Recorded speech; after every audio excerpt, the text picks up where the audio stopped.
हमारे घर के पास ही रजा विहार है। रजा विहार में मेरा एक स्टाफ रहता था,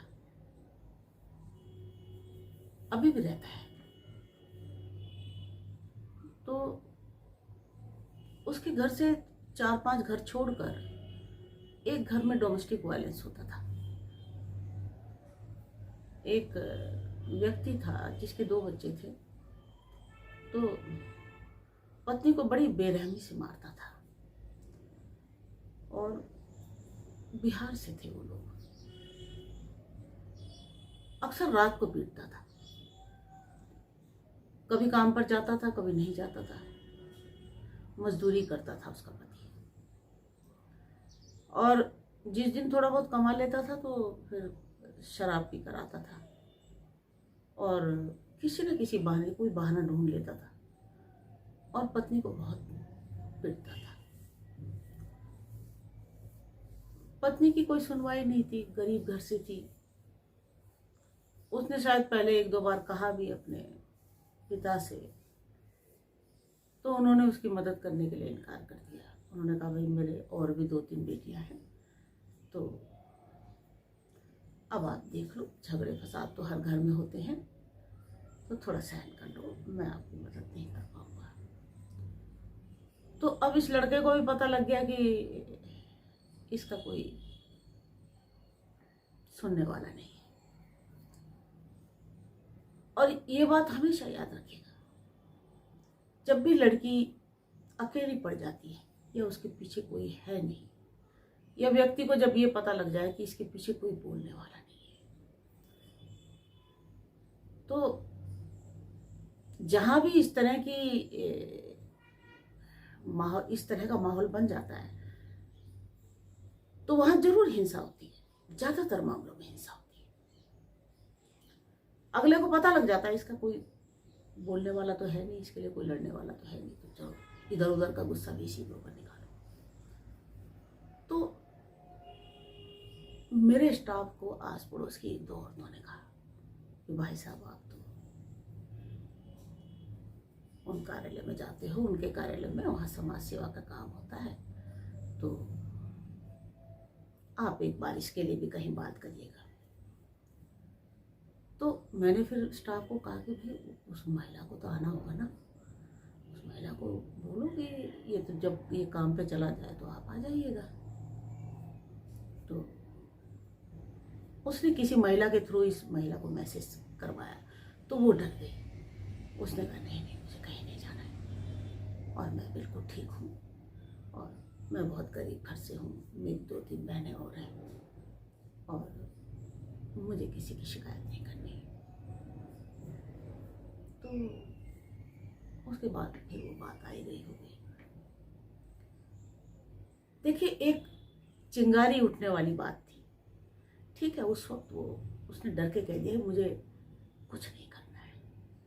लेकिन फिर उसी दिन ऐसी घटना घटी कि उसी दिन वो रात को आया और उसको खूब पीटा। तो वो पीटते वक्त ये नहीं देखता था कहाँ लग रहा है, किधर लग रहा है। तो आस पड़ोस में कुछ महिलाएं अच्छी थी जो दरवाजे पे जाके बोल देती थी कि भैया गलत हो रहा है, आप ऐसा मत करिए। 1-2 महिलाओं ने उसे धमकी भी दी कि हम लोग 112 कॉल कर देंगे और अगर आपने मारपीट नहीं छोड़ी तो उसके बाद ये थोड़ा सा थम भी जाता था। तो उस दिन इसको बहुत मारा रहा, बहुत ज़्यादा इसे चोट लगी। तो ये कहीं हॉस्पिटल भी नहीं जाती थी, वही हल्दी उल्दी लगा के अपना काम चलाती थी। उस दिन पता नहीं क्या हुआ, इसके दिल में वो बात आई जो इसकी पड़ोसन ने इसको कही थी कि देख, तू अगर ऐसे रहेगी तो पूरी जिंदगी पिटती रहेगी, लेकिन तू इसके खिलाफ अगर थोड़ा आवाज़ उठाती है तो कहीं ना कहीं तेरा कुछ रास्ता तो निकलेगा। ये मारपीट तो बंद होगी, तेरे बच्चों का भी क्या भविष्य है। देखो, वो हमेशा डरे डरे बैठे रहते हैं, तो ये सब गलत हो रहा है। तो उसके बाद में उसे थोड़ा लगा, तो दूसरे दिन जब ये काम पे चला गया तो उसने उसी अपनी पड़ोसन से बात की कि ये बताओ कि अगर मैं वहाँ जाऊँगी तो फिर इनको अगर पता लग गया तो मुझे और भी मारेंगे। उसने कहा नहीं लगेगा पता, तू मेरे साथ चल और जल्दी आ जाएंगे, वहाँ पर समय नहीं लगेगा, लेकिन तेरा जाना जरूरी है। तेरे बिना कार्रवाई नहीं होगी। तो वो बोली चलो ठीक है। और 2-3 दिन बाद वो महिला हमारे ऑफिस आ गई। तो काफ़ी डरी हुई थी। मैंने उससे बातचीत की और क्या क्या करता है, कैसे कैसे करता है, उसका एक वीडियो भी बना लिया। मुझे पता है फिर पुलिस की कार्रवाई के बाद कई लोग डर के फिर भाग ही जाते हैं, तो हमारे लिए बड़ी दिक्कत हो जाती है। हम लोग फाइल लगा देते हैं, उसके बाद पता चला बंदा ताला लगा के भाग जाता है। तो उस वक्त हमें बड़ी एम्बैरेसिंग फील होती है कि भाई जो पीड़ित है वही अवेलेबल नहीं है, तो हम क्या करें। तो मैंने इससे जितनी बात की उसको मैंने रिकॉर्ड कर लिया था और इसका एक लेटर मैंने तैयार कर लिया। उससे मैंने पढ़ी लिखी नहीं थी, तो उससे मैंने अंगूठा लगवा के एक लेटर तैयार कर लिया और उसके बाद इसको जल्दी से फटाफट निपटा के घर भेज दिया। वो रात को आया 7-8 बजे, उसको पता नहीं लगा कि मेरे पास आई थी। तो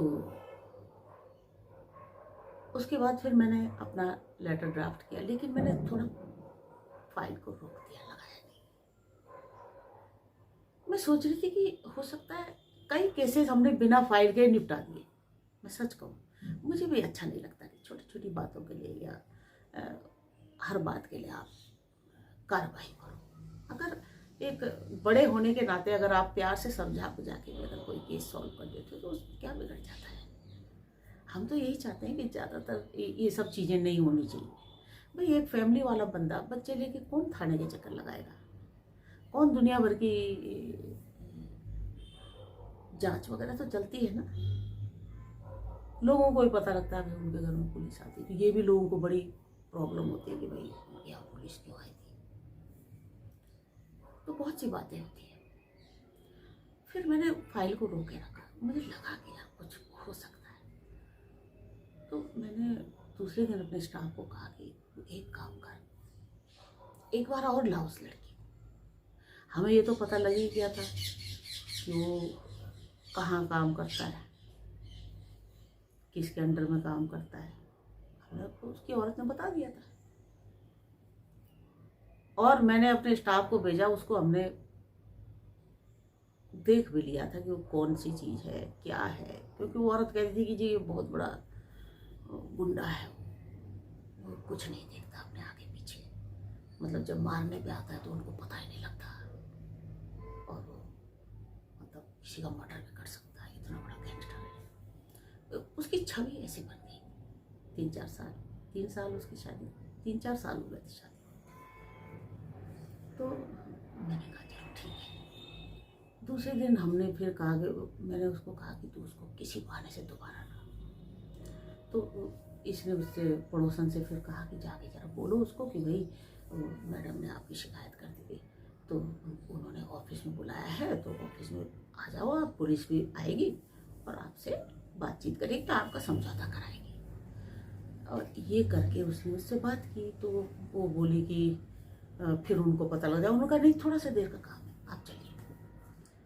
वो औरत को हमने यहाँ बुला लिया। अब हमने क्या करा कि मैंने अपने स्टाफ को कहा कि तुम आ जाओ, नज़दीकी काम करता था यहाँ पे सेक्टर 16। मैंने अपने स्टाफ को भेजा कि आप वहाँ से उसको उठा के लाओ ऑफिस में। तो उसको तो पहले आ नहीं रहा था, तो उसके साथ 1-2 लोग खड़े हो गए, जी कहाँ ले जा रहे हो, ऐसे कैसे हो सकता है। तो उसके बाद मेरे स्टाफ ने कहा कि देखिए एक बात सुन ले बेटा, तेरी वाइफ हमारे ऑफिस में बैठी है और हम पुलिस को बुला रहे हैं, इसीलिए ईमानदारी से चल पड़, वरना तुझे घसीटते हुए थाना लेके जाएंगे। क्योंकि तू अपनी पत्नी को मारता है, उसके शरीर पे पूरे निशान है, उसके हमने फ़ोटो ले ली है, वीडियो बना लिया है। और अब ये डर गया पुलिस के नाम से, तो इसको हमारा स्टाफ ऑफिस बुला के ले आया।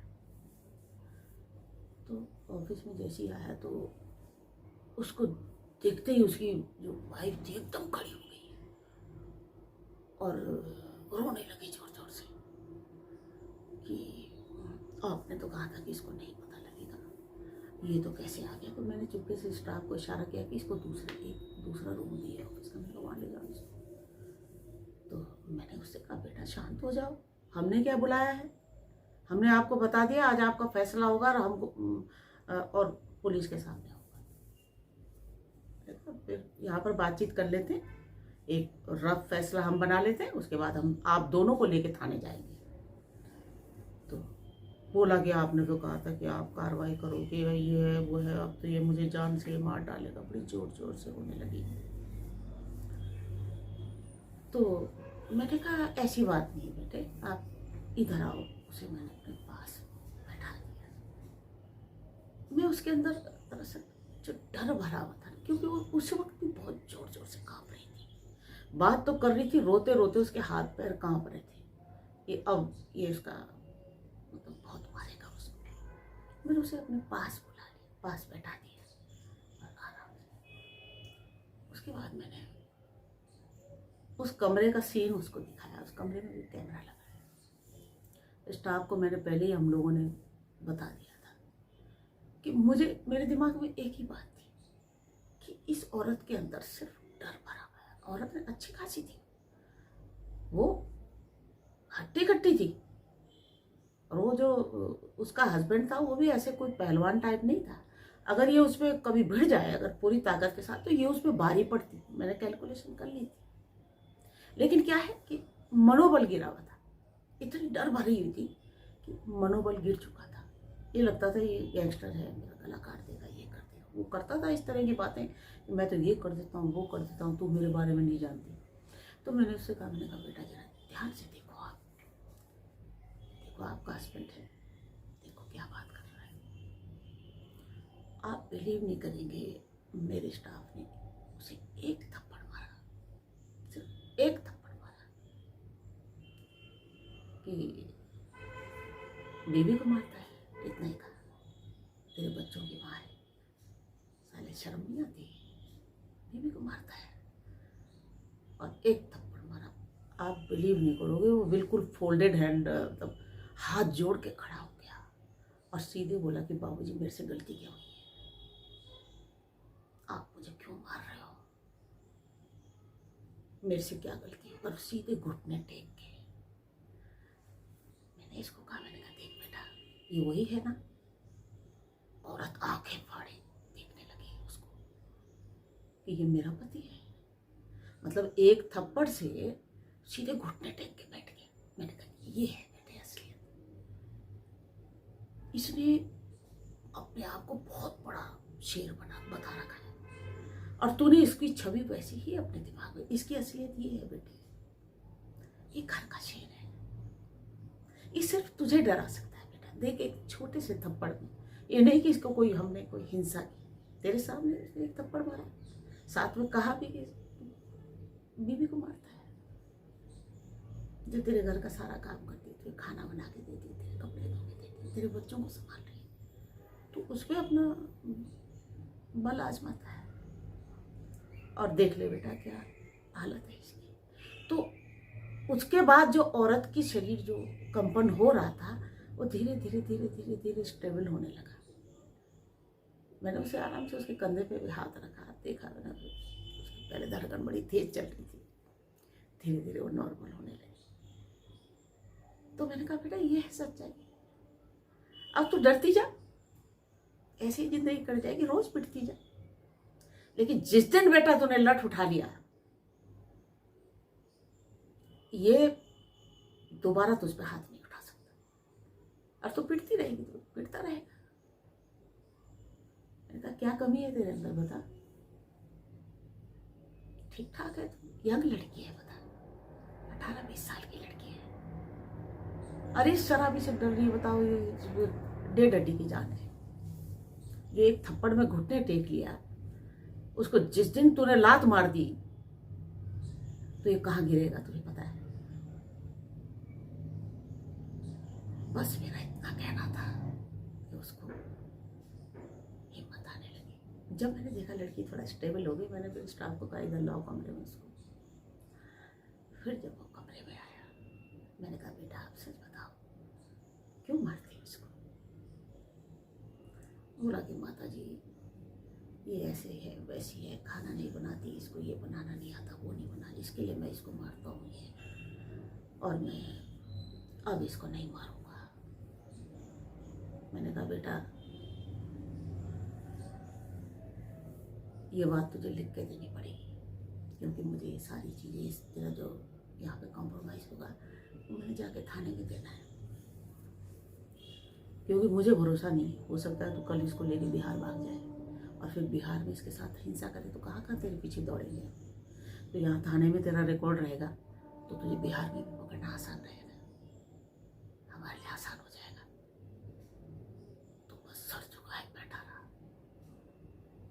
और मैंने कहा तू ये ध्यान रखना कि आज के बाद हमें कोई शिकायत नहीं मिलनी चाहिए।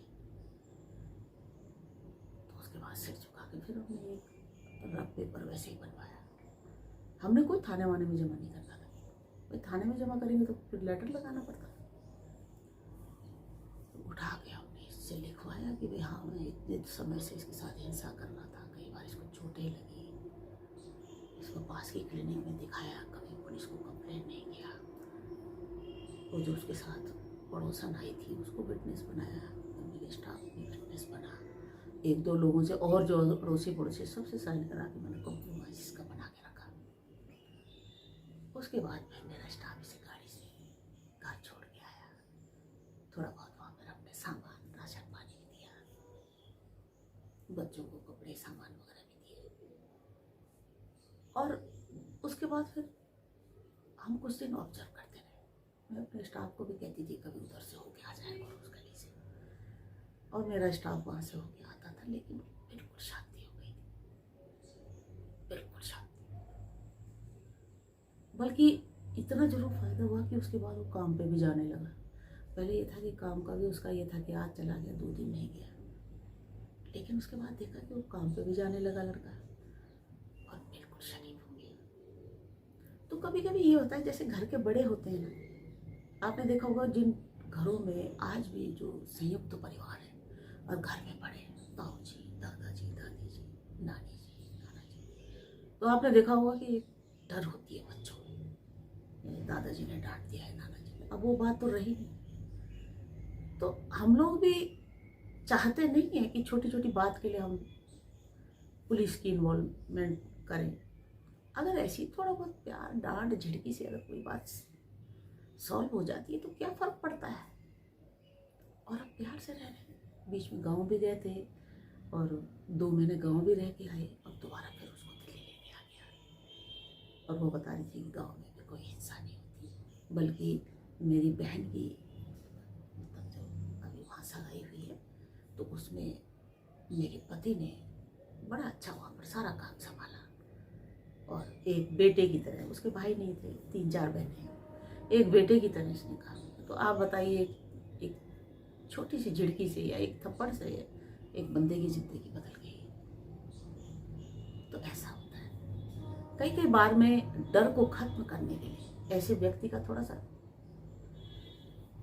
ऐसे व्यक्तियों की झलक दिखानी पड़ती है कि असलियत क्या है। ये लोग घर के शेर होते हैं और बाहर इनको 1 नंबर के डरपोक होते हैं। ये ध्यान रखिएगा, जो घर का शेर है बाहर डरपोक आदमी है।